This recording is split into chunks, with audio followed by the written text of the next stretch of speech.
Let's begin. Hey, Mover, Gonky, and Wombat. Aviation back here again, CD62, USS Independence.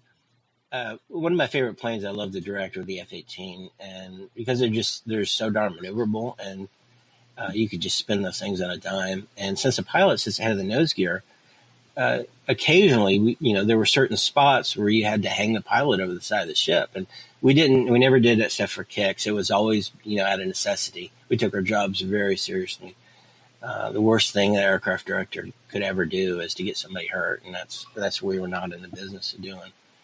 But I was wondering if you ever got nervous in those situations and ever refused, because we certainly had one pilot that did refuse, but it was an A6, a little different situation. But I was just curious about his experiences about being taxied around the flight deck. Anyway, take care. Love your show.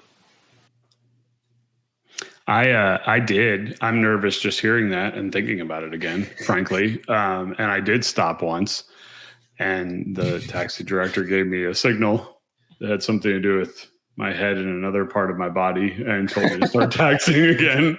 That's it. It looks like this. One of these.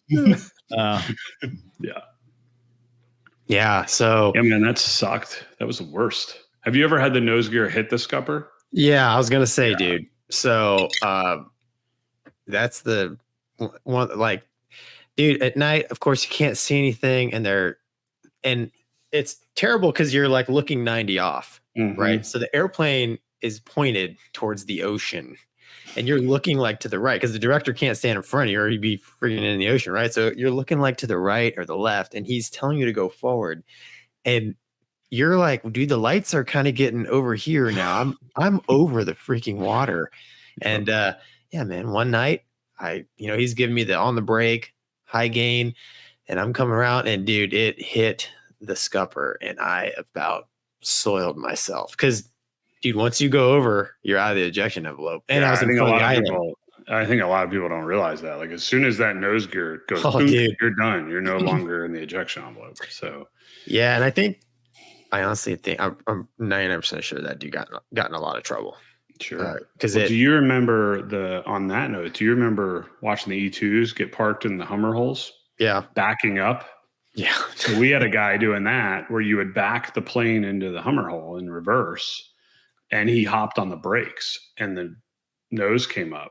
Well, the tail's over the water. So like, it was just dumb luck that it didn't have enough to keep going, and it just kind of pook. And I'm like, oh, dude. Are you out of the ejection envelope there too? You're out of the ejection envelope the minute you select E2s. Yeah, I always trusted my director. Of course, but it's that night when I wasn't going to say anything, but the plane captain, it put a gash in the front tire. Yeah. He's like, dude, so I got reported, and I think they pulled his qual, to be honest. Dude, that's oof. Yeah, scary. All right. Put that on the list of things I'm glad I never have to do again. Yeah. I feel like I'm in therapy talking about it. A little clammy. You're like, yeah, I'm like, my knees are shaking. What the hell's going on here? It's like, dude. Knees weak, mom spaghetti. All right, next. Nice.